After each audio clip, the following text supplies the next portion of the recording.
30과 내가 모두를 이길 수 있느냐? 하나님의 일하시는 방법을 인정하라. 욥의 비명과 분노와 아우성에 대한 하나님의 답은 우리가 쉽게 이해하고 기대하는 식으로 등장하지 않습니다. 훨씬 크고 또 우회하는 식으로 서술되어 우리에게는 막막해 보인다고 말씀드렸습니다. 38장에서 시작되는 하나님의 답은 사실 우리로서는 무슨 말씀을 하시는지 얼른 이해가 가지 않습니다. 하늘과 땅을 이야기하고 온 우주와 사후 세계를 논하는 모든 영역과 그리고 산염소, 들나귀, 말 이런 모든 야생동물을 동원하여 설명하시는 내용이 우리의 눈에는 혼란스럽고 그 초점도 얼른 눈에 들어오지 않습니다. 오늘 본문에서 보는 내 의를 세우려고 나를 악하다 하겠느냐? 라는 표현은 욥에 대한 하나님의 반문입니다. 즉 너가 옳다고 하려고 나를 틀리다고 말할 수 있겠느냐 하는 질문에 욥은 사실 할 말을 잃습니다. 왜 그럴까요? 욥은 자신의 고난 속에서 의문 속에서 시험 속에서도 하나님을 놓지 않았습니다. 야고보서에서도 욥의 인내에 관한 성경의 증언은 긍정적입니다. 그러나 그의 비명은 분명코 하나님의 일하심에 대하여 이해할 수 없는 자신의 불만과 이해의 범주를 벗어나는 하나님의 통치에 대한 질문들이요 반문들로 가득 차 있습니다. 하나님을 믿고 또 그 믿는 것을 놓을 수 없는데 하나님의 일하시는 방법을 이해할 수가 없어서 비명 지르는 것입니다. 이것은 욥에게만 일어나는 것이 아닐 것입니다. 모든 신자가 매일 겪는 현실입니다. 궁극적인 승리를 알고 있고 무엇으로도 방해할 수 없는, 무엇으로도 실패할 수 없는 하나님이 우리에 대하여 가지신 사랑을 압니다. 로마서 8장도 그 이야기를 하는 것입니다. 우리는 그 무엇도 우리를 우리 주 그리스도 예수 안에 있는 하나님의 사랑에서 끊을 수 없느니라 를 알고 있습니다. 그러나 신앙생활에 만족하고 항복하고 사는 사람은 언제나 소수입니다. 그러면 불만이 있거나 이해하지 못하는 사람은 믿음이 없는 것입니까? 결코 그렇지 않습니다. 욥이 그랬듯이 하나님을 놓을 수 없습니다. 이것은 신비한 어떤 붙잡힘이라고 제가 이야기했습니다. 우리 모든 신자의 실제적인 신앙의 현실은 자기가 믿는 것이 아니라 하나님한테 붙잡혀 있어서 도망갈 수가 없습니다. 우리는 그 하나님이 창조주요 구원자요 심판자인 것을 압니다. 우리는 우주와 역사와 개인의 운명에서 그의 선하심과 의로우심이 결국 승리할 것을 압니다. 그 증거를 예수 안에서 갖고 있습니다. 그러나 현실은 만족스럽지 않습니다. 바로 그 이야기에 지금 와 있습니다. 이제 훨씬 현실감이 드십니까? 여러분 모두의 이야기라는 것을 아시겠습니까? 이것이 답입니다. 본문 10절 이하에 다음과 같이 말씀하십니다. 너는 위엄과 존귀로 단장하며 영광과 영화를 입을지니라. 너의 넘치는 노를 비우고 교만한 자를 발견하여 모두 낮추되 모든 교만한 자를 발견하여 낮아지게 하며 악인을 그들의 처소에서 짓밟을지니라. 그들과 함께 진토에 묻고 그들의 얼굴을 싸서 은밀한 곳에 둘지니라. 그리하면 내 오른손이 너를 구원할 수 있다고 내가 인정하리라. 무슨 말 같습니까? 너가 옳다고. 그럼 너가 마음에 들지 않는 자들을 다 가서 항복시켜라. 굴복시켜라. 싸워 이겨라. 이것이 무슨 말입니까? 우리가 신앙생활을 하는 가운데 한 교회에서 이제 교제하고 믿음의 식구가 되어 살아보면 이해가 안 가는 사람이 있습니다. 왜 이렇게 불만에 가득 차서 신앙생활을 하는지, 그리고 왜 이렇게 성의 없이 하는지, 그리고 왜 최소한의 책임도 지지 않는지 답답한 경우가 있습니다. 그것은 여러분이 이해 못하는 것이지 답답한 것이 아닙니다. 왜 못하는지 가서 물어보십시오. 말 못할 사정이 있습니다. 그 개인에게 일어나는 각각의 경우는 옆에서 보는 사람은 모릅니다. 도망갈 수 없는 어떤 현실에 붙잡혀 있습니다. 그 사람도 답이 없어서 그 얼굴을 하고 살고 있습니다. 옆에서 구경하는 사람 쪽에서 서 있으니 말하기 쉬울 뿐입니다. 요즘은 많이 없어졌지만 권투 시합 본 적이 있습니까? 여자분들은 재미없는 것일 텐데 권투는 서로 치고받고 하는 싸움입니다. 그런데 맞은 것을 누가 좋아하겠습니까? 상대방 선수가 더 잘하니 어쩔 도리가 없습니다. 해설하는 사람만 숨이 찹니다. 아유 먼저 잽을 던지세요. 피하세요. 그리고 때리세요. 그렇죠. 상대방이 때리는 것 다 피하고 자신이 맞춘다면 훌륭한 권투 선수가 됩니다. 그러나 그렇게 안 되는 것입니다. 그래서 눈이 퉁퉁 붓고 집니다. 정신 차리고 보니까 KO패를 당한 것입니다. 본인들 억울하지 않겠습니까? 모든 불만의 대상인 사람들을 다 항복시키려고 되돌아보십시오. 답이 없는 게 한두 개가 아닙니다. 옳은 게 정답이 아니라는 것을 우리 인생에서, 우리 현실에서 매일 확인하는 것입니다. 왜 그렇게 생겨먹는지 이야기할 수 없습니다. 내 입장에서 볼 때 어떠한 상대방이 참 답답할 때가 있어요. 그런데 또 그 사람의 개인적인 삶을 들여다보면 나름대로의 그런 이유가 있다는 거예요. 돈이 많든 없든 잘 나가든 못 나가든 각자의 인생 가운데 자기가 힘들어하고 아파하고 해결할 수 없는 인생의 문제의 한계 이상은 다 가지고 있잖아요. 말을 못할 뿐이지. 각자 인생 가운데 그런 것들이 있다는 거예요. 제3자가 이해할 수 없는. 또 열심히 최선을 다해서 살면 우리가 성공할 수 있다. 하나님을 잘 믿고 죄를 멀리하고 충성하고 순종하고 온유하고 인내하고 사랑하고 섬기면 우리가 하나님 앞에 믿음으로 바로 설 수 있다. 다 알고 있죠, 여러분. 여기서는 권투 예가 나오잖아요. 권투에서 1등 하려면 어떻게 해야 돼요? 잘 때리고 잘 피하면 돼요. 달리기에서 1등하면 어떻게 해야 돼요? 빨리 달리면 돼요. 물 위를 어떻게 달려요? 물에 빠지지 않게 엄청 빨리 달리면 돼요. 말은 쉬워요, 그렇죠? 근데 그렇게 살 수 있는 사람, 그렇게 할 수 있는 사람이 얼마나 있냐라는 거예요. 우리 인생이 그렇다라는 거예요. 우리가 우리만의 또 아픔이 있고 고통이 있고 연단이 있고 훈련이 있는 것처럼 상대방도 동일하다라는 거예요.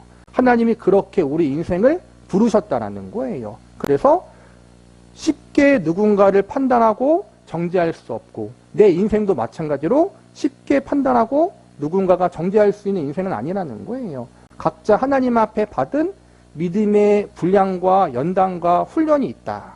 하나님이 그렇게 우리를 각자에게 맞도록 이끄셔서 열심히 우리를 연단하시고 열심히 우리를 만들어가고 있다. 그런데 그것이 너무나 감사한 일인데 10이면 9은 그게 불만이고 1명 정도는 감사해요. 우리는 어떠한 위치에 있는지 모르겠지만 그런데 감사한 건 10명 중 1명은 감사함으로 잘 받고 9명은 너무 힘듭니다. 죽겠습니다 하고 불평하는데 하나님은 그 9명도 버리지 않으시고 잘 이끌고 가신다는 거예요. 그게 우리에게 소망이에요. 소망. 내가 열심히 하나님 앞에 마음에 들 만큼 완벽하게 신앙생활해서 하나님이 나를 기뻐하고 나를 사랑하고 나를 은혜 가운데 이끌어가는 것이 아니라 그렇게 하지 못한다 할지라도 하나님이 나를 사랑과 은혜로 붙들어서 이끌어 가시는 것이 우리의 신앙생활이고 그게 은혜라는 거예요. 그래서 여기서 박영석 목사님 같은 경우에는 우리가 신앙생활에 만족하고 항복하고 사는 사람은 언제나 소수라고 이야기해요. 그리고 불만 있고 이해하지 못하는 사람이 대다수다. 근데 감사한 거는 그럼에도 불구하고 신자, 성도들의 신앙의 현실은 내가 믿어서 하나님께 나아가는 것보다 사실은 하나님께 붙잡혀 나아가는 것들이 더 크다라는 거예요. 그러니까 우리가 하나님을 붙들고 가는 게 아니라 하나님이 우리를 붙들고 가는 경우가 더 많기 때문에 우리에게 소망이 있다라는 거예요. 지금 욥도 그러고 있다. 욥도 1장, 2장까지는 잘했잖아요. 그렇죠? 근데 3장부터 이제는 무너지잖아요. 1장, 2장까지는 그가 갖고 있는 의지로, 믿음으로 고난 중에 하나님을 붙들고 갔어요. 근데 3장부터 무너지잖아요. 이걸 통해 욥도 그가 하나님을 믿음으로 붙들고 살아가는 줄 알았는데 이제는 3장부터 42장까지 지나가면서 배운 게 사실은 알고 보니까 내가 하나님을 붙들고 가는 것보다 하나님이 나를 붙들고 이끌고 가셨다라는 것을 배우게 되는 거예요. 들나귀는 왜 그렇게 생겼는지, 산 염소가 왜 그렇게 생겼는지 우리로서는 시원합니다. 산에는 사는 염소는 뿔이 대단히 강하고 큰데 자기네들을 잡으려고 오는 놈들한테는 하나도 안 쓰고 저희들끼리 싸울 때만 씁니다. 머리 박치기 하는 것을 보셨습니까? 온 힘을 다하여 골통이 깨지게 박치기를 하는데 자기들끼리 싸울 때만 쓰지 무슨 표범이나 덤비는 늑대가 덤빌 때에는 꽁무니를 뺍니다. 엉덩이에는 뿔이 안 나 있습니다. 대가리는 돌려놓고 저희들끼리 싸울 때만 박치기 합니다. 무슨 이야기일까요? 하나님의 생각이 없거나 능력이 모자라서 그렇게 한 것입니까? 말이 안 되고 답이 안 되고 모순과 혼란과 그 모호한 것을 방치하고 있는 것이 아니라고 답하는 중입니다. 앞에 있었던 이야기입니다. 산염소, 들나귀, 타조, 말매, 독수리 다 무엇입니까? 길들여야만 쓸모 있는 것이 아니다. 가축으로 붙들어 너희 식량으로만 쓰는 것으로 그들이 만들어진 것이 아니다. 그들에게 준 생명의 자유와 충만함과 그 기쁨이 있다. 그 이야기를 하는 것입니다. 우리에게 일어나는 어떤 이해되지 않은 모든 것, 예를 들면 밤, 악, 실패, 한계 같은 것이 하나님의 허락 없이는 존재할 수 없습니다. 그것들이 존재한다면 그것은 하나님께서 그것을 통해 일하시기 때문에 존재하도록 되어 있습니다. 이제 이게 답입니다. 그런데 욥으로서는 뭔가 말이 안 된다는 것이었습니까? 하나님의 궁극적인 권위와 통치를 인정하는 것과 그 일하심의 현실, 자기가 당한 이해할 수 없는 고난, 억울함, 답 없는 길에 대해서 불만이었습니다. 그러니까 욥에게서는 이 둘이 분리되기 시작합니다. 하나님을 인정하는데 그의 일하심의 방법을 놓고서는 불만입니다. 욥이 그 문제를 어떻게 풀어야 합니까? 하나님을 인정했다면 하나님이 일하시는 방식도 인정해야 합니다. 그러기에는 욥이 실은 이해가 턱없이 모자랍니다.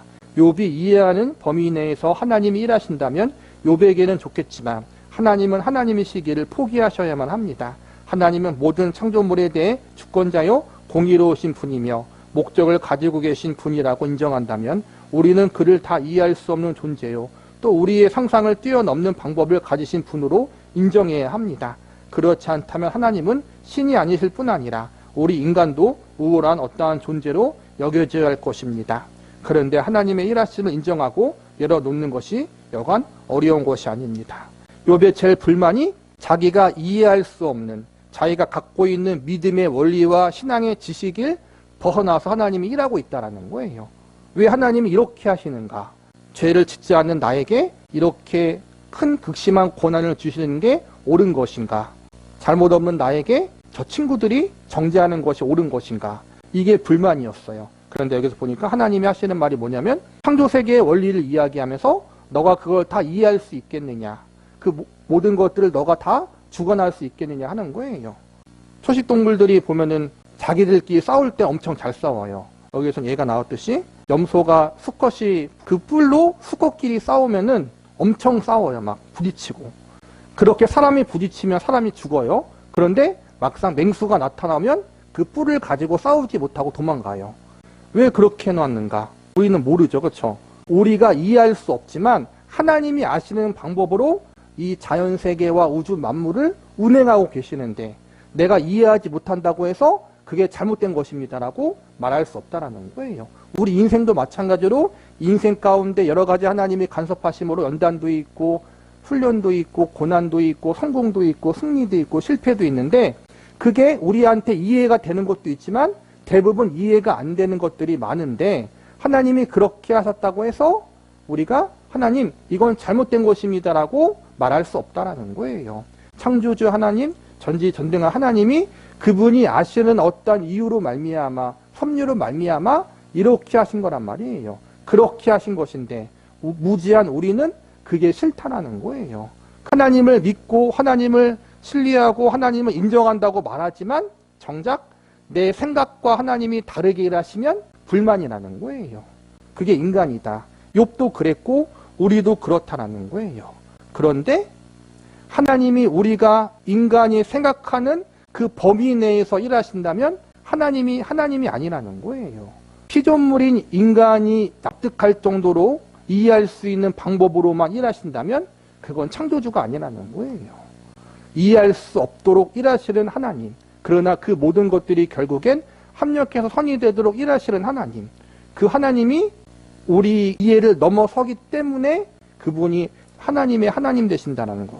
그분이 그러니까 창조주라는 거예요. 그 하나님을 우리가 이해할 수 없지만 신뢰하는 자리로 나아가야 한다. 그 훈련을 욥이 지금 받고 있고 우리도 일평생 그 훈련을 받고 있다는 거예요. 이해가 아닌 관계로 인도하심. 야고보서 5장을 봅시다. 보라, 인내하는 자를 우리가 복되다 하나니 너희가 욥의 인내를 들었고 주께서 주신 결말을 보았거니와 주는 가장 자비하시고 긍휼히 여기시는 이시라. 여기에 욥이 등장합니다. 인내하는 자로 등장하는데 이 이야기는 무슨 이야기의 끝에 나오느냐 하면 7절 이하에 나옵니다. 그러므로 형제들아 주께서 강림하시기까지 길이 참으라. 보라, 농부가 땅에서 나는 귀한 열매를 바라고 길이 참아 이른 비와 늦은 비를 기다리나니 너희도 길이 참고 마음을 굳건하게 하라. 주의 강림이 가까우니라. 형제들아, 서로 원망하지 말고 그리하여야 심판을 면하리라. 보라, 심판주가 문 밖에 서 계시니라. 형제들아, 주의 이름으로 말한 선지자들을 고난과 오래 참음의 본으로 삼으라. 그렇게 욥이 등장합니다. 인내하라는 것은 무엇입니까? 하나님의 일하심의 궁극적인 승리, 그리고 그 선하심과 은혜로우심을 기억하고 우리는 이해를 벗어나는 것을 감수하라는 것입니다. 우리의 이해의 범주를 벗어나는 경험과 현실을 감수하라는 것입니다. 어렵습니다. 그래서 신학적으로 이야기할 때 신학과 신앙이 인신론에 기초하는가 계시론에 기초하는가 하는 문제가 첨예하게 대립각을 이루고 있습니다. 우리가 보통 이해하는 식으로 말하자면 자유주의자란 인식론을 근거로 신학과 신앙을 이해하려고 설명하려고 하는 사람들이고, 보수주의자란 계시론을 근거해서 신학과 신앙을 이해하려고 하는 사람들입니다. 가장 중요한 것은 이것입니다. 인간이란 존재가 인식해서 존재하게 되는가, 아니면 존재했기 때문에 인식이란 기능을 가지고 있는 것인가, 무엇이 선이고 무엇이 후가 되겠는가. 이해해서 존재하지 않고 존재해서 존재하는 것입니다. 이해라는 것은 존재의 기능 중 하나일 뿐입니다. 하나님이 만드신 인간이란 존재가 이해하는 기능을 가지고 있습니다. 이해를 해서 존재가 생긴 것이 아니라는 것입니다. 그러니까 우리가 인식론을 근거로 할 때에는 이해하는 것이 기본이니까 이해가 되지 않을 때는 틀렸다고 하는 것입니다. 하나님의 의로우심과 정의로우심을 근거로 한 그의 일하심으로 인간에게 항복을 바라내는 것이 우선합니다. 그래서 생각하고 고민하고 노력하고 애쓰는 것이 가장 중요한 신앙의 행위요, 신앙의 본질입니다. 그러나 지금 욥에게서 보듯이 이 문제는 하나님이 인간 이해의 범주 안에 들어와야 하는 것입니다. 그렇게 되면 하나님의 자유, 하나님의 크심이 제한됩니다. 그래서 그런 인신론을 가지고 출발하는 사람들의 신앙은 대단히 단단하고 분명하고 치열하다는 장점이 있습니다. 그러나 하나님이 이해의 범주 안에 묶일 수밖에 없다는 한계가 있습니다. 이것은 욥기의 커다란 주제이기 때문에 그냥 넘어갈 수 없습니다. 왜냐하면 욥은 결국 자기 이해를 벗어나는 하나님을 만나기 때문입니다. 바로 계시론입니다. 계시란 우리의 이해가 우리라는 존재가 주어졌기 때문에 주어진 기능이라는 것을 알고, 우리라는 존재와 우리의 기능이 우리를 만든 자와 목적에 복종되어야 한다는 것을 믿습니다.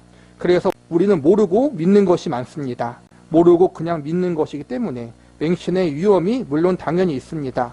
치열함에 있어서 인신론자만큼의 치열함이 없을 수 있습니다. 그러나 우리가 기독교 신앙에서 가장 중요한 내용은 이해에 관한 것이 아니라 관계에 관한 것임을 이해하신다면 여러분의 신앙의 핵심이 이해가 아니라 관계라는 것에 대해 놀라게 될 것입니다. 사랑이라는 대단히 모호한 조건 위에 서 있습니다. 사랑, 자식을 사랑합니다. 그 사랑이 만족스러운가요? 오죽하면 무자식이 상팔자라는 드라마가 나왔겠습니까? 왜 등장했겠습니까? 그런 원수도 없기 때문입니다. 사랑이 만족스럽고 달콤한 거라고요? 누가 그럽니까? 그것은 일찍 죽은 사람들만이 쓴 것입니다. 젊은 베르테르의 슬픔은 무엇을 말합니까? 사랑은 무서운 것입니다. 사랑만큼 무서운 것은 없습니다. 아무리 저도 모자라는데 받아서 모자란 것이 아니라 저도 모자라서 마음이 짜릿짜릿한 게 사랑입니다. 유치원의 바위라는 시가 있습니다. 내 죽으면 한 개의 바위가 되리라. 소리하지 않은 바위가 되리라. 저희 때는 그 시가 교과서에 실렸습니다. 차라리 한 개의 바위가 되리라는 이야기는 왜 했을까요? 사랑이 무서워서 그렇습니다. 이해할 수 없어서 그렇습니다.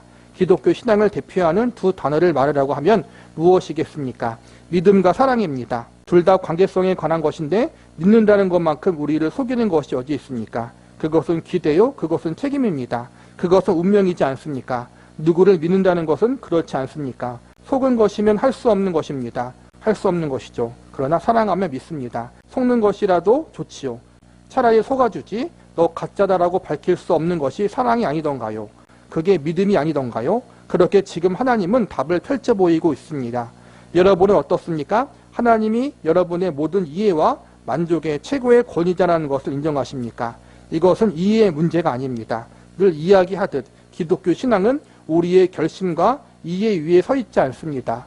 어떤 성실한 손에 어떤 운명적인 소나기에 붙잡혀 있습니다. 그것은 이해할 수 없는 것이고 매 순간 다 만족스러운 것이 아닐지라도 외면할 수 없고 도망할 수 없는 어떤 운명, 어떤 소원에 붙잡혀 있는 것입니다. 그것이 기독교 신앙의 본질입니다. 우리 기독교가 인식론, 내가 깨닫고 이해하여서 믿는 신앙이 전부가 아니라 하나님이 우리에게 알려주고 계시해주고 하나님이 직접 찾아와서 우리를 붙들어주는 그런 계시론의 근거에 있다라는 거예요. 즉 하나님은 내가 이해한 것보다 더 크게, 더 높게, 더 깊게 일하시는 하나님이라는 거예요. 그래서 내가 아는 것만 전부라고 말하면 잘못하면 자유주의자가 될 수 있다는 거예요. 우리는 내가 아는 것보다, 내가 생각하는 것보다 더 크게 일하시는, 더 높게 일하시는 하나님을 믿는 사람들이다. 우리 신앙이 그래서 이해만의 문제가 아니다. 그래서 사랑을 이야기하잖아요. 부모와 자녀, 우리 가족들의 사랑이 이해 관계로만 묶여있는 것이 아니라 알고 모르고의 관계를 뛰어넘어 사랑이란 관계 속에 묶여있기 때문에 이해가 되지 않더라도 때론 원수라고 생각되어질 만큼 믿더라도 가족이기 때문에 사랑하고 함께 가는 것처럼 하나님과 우리 관계가 그거와 마찬가지고 그것보다 더 크다라는 거예요. 결심과 이해만의 문제가 아니라 우리가 하나님에 대해서 이해하고 깨닫고 그 하나님을 위해 믿음으로 의지적으로 결심하는 것이 전부가 아니라 그보다 먼저 우리를 택하시고 우리를 사랑과 은혜로 붙잡아 주신 그 하나님의 성실하신 손 안에 붙잡혀 있다. 이게 기독교 신앙의 시작이라는 거예요. 욥 같은 경우처럼 머리로 이해가 되지 않지만 하나님이기 때문에 내가 믿고 신뢰하고 인생을 믿음으로 살아간다라는 거예요. 내가 하나님을 믿고 신뢰하고 말씀에 순종하고 충성되게 살아가는데 그것이 당장 나에게 어떠한 유익이 안 되고 또 내가 원하는 만큼 일들이 이루어지지 않더라도 하나님이 그것을 원한 것이기 때문에 그 하나님이 말씀하신 것이라면 그것이 옳기 때문에 우리가 믿음으로 인생을 사는 거잖아요. 당장 나에게 무엇이 주어지지 않더라도 하나님이기 때문에 믿고 나아가는 거잖아요. 그게 우리와 하나님과의 관계라는 거예요. 단순히 지식적인 이해로만 묶여있는 관계가 아니다. 부모와 자녀의 관계로서 우리를 하나님이 어떠한 분인지 머리로 다 이해하지 못하지만 하나님이기 때문에 그 하나님을 신뢰합니다라고 우리가 그러한 고백을 할 수 있는 자리까지 하나님이 우리를 이끄신다는 거예요. 다른 것으로 때울 수 없습니다. 그래서 지금 이 말씀 욥기 40장 6절로 돌아와서 하나님이 말씀하는 것을 보겠습니다. 그때 여호와께서 폭풍우 가운데 욥에게 일러 말씀하시되 너는 대장부처럼 허리를 묶고 내가 내게 묻겠으니 내게 대답할지니라. 이 말씀은 너 그렇게 바보냐 너 그것도 모른단 말이냐가 아니라 너는 알아야 한다. 내가 얼마나 큰지 알아야 하고 내가 큰 것만큼 너가 크다는 것도 알아야 한다는 부르심인 줄 이해하게 됩니다. 우리가 하나님을 다 이해할 수 없듯이 우리라는 존재를 우리가 다 이해하지 못합니다. 이것은 마치 무엇과 같습니까? 하나님의 일하심이 산염소와 들나귀를 통해 증거되었듯이 그의 심으로 이기려는 우리나 팍팍 옳다고 주장하는 우리보다 큽니다. 우리의 우리됨도 그저 다만 해결, 안심, 유능 이런 것들로 만들어져 있는 것이 아닙니다. 그것보다 훨씬 복잡하고 훨씬 깊게 생각하고 고민하고 후회하고 울고 다시 하고 돌이키고 하는 존재라서 생산적이고 창의적입니다. 그 하나의 존재 속에 우주가 들어있는 존재로 부름을 받았다는 것입니다. 우리의 부르심 앞에 지금 서 있습니다. 이것이 하나님의 답변 속에 나옵니다.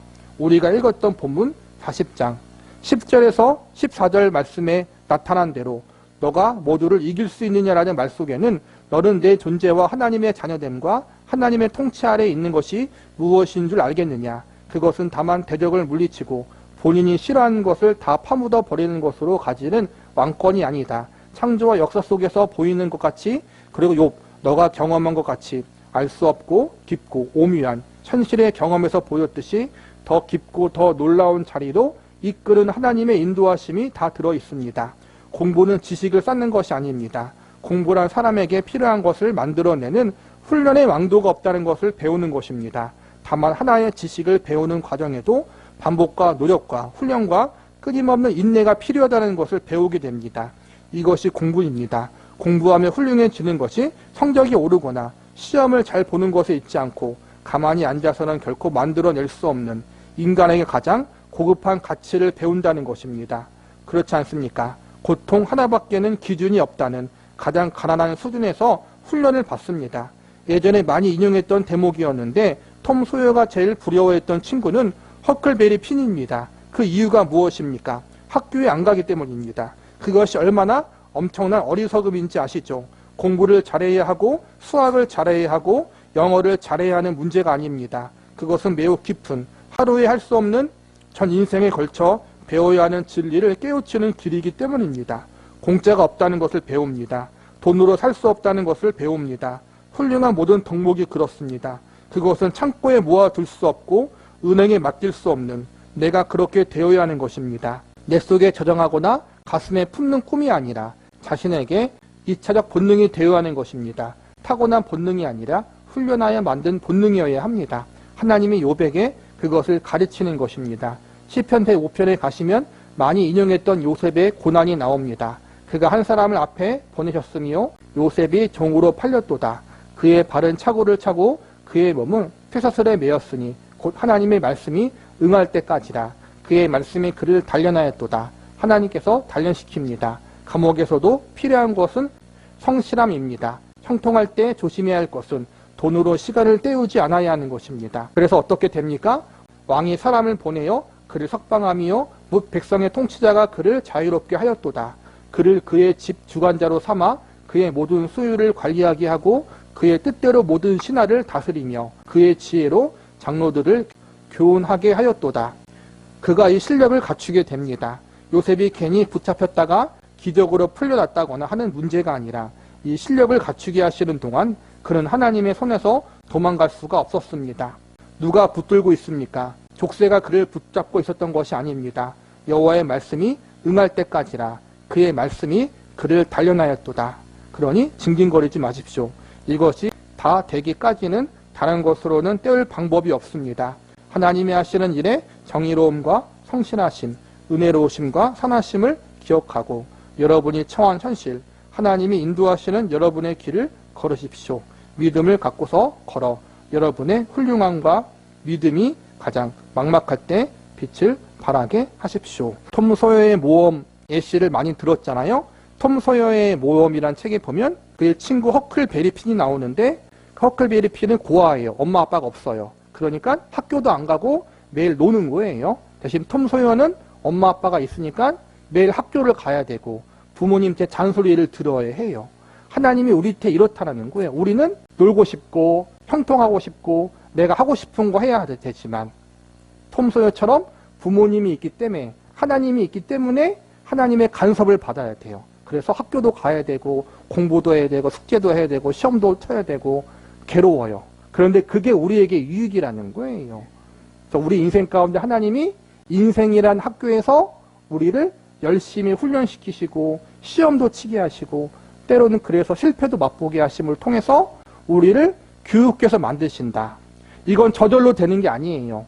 본성적으로 저절로 충성되고 순종하고 믿음으로 살아가고 연단 가운데 기뻐하고 이건 저절로 만들어지지 않고 오로지 하나님께서 훈련시키고 교육시켜야지 만들어지는 제2의 품성이에요.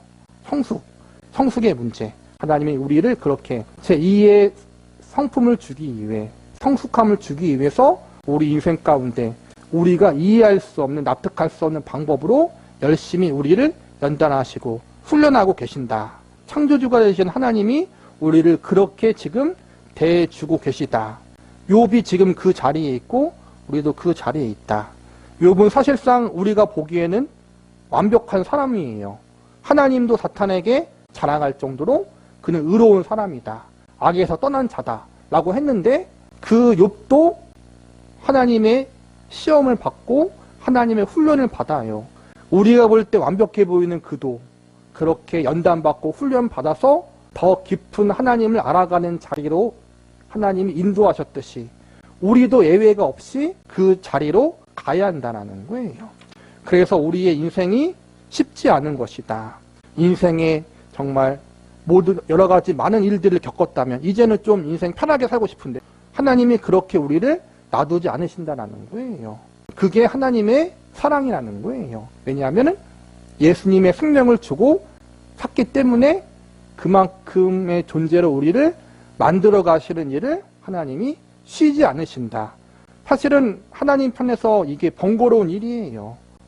자녀를 계속해서 교육시킨다는 게 얼마나 번거롭겠어요. 하나님 보실 때. 근데 그 일을 천사를 시키는 게 아니에요. 하나님이 직접 하시는 거예요. 그렇게 하나님이 직접 나서서 우리 인생에 찾아와 우리를 일평생 간섭하실 정도로, 그래서 우리를 하나님 보시기 합당한 믿음의 사람으로 욥처럼 내가 이해하고 납득할 수 없는 여러 가지 어려운 일을 만나지만 그 상황 속에서 하나님을 신뢰하는 자리로 욥을 이끌었던 것처럼 우리를 그렇게 지금도 이끌고 계신다. 그게 저와 여러분의 지금의 자리고 하나님의 사랑의 간섭이라는 사실을 기억할 수 있기를 바랍니다.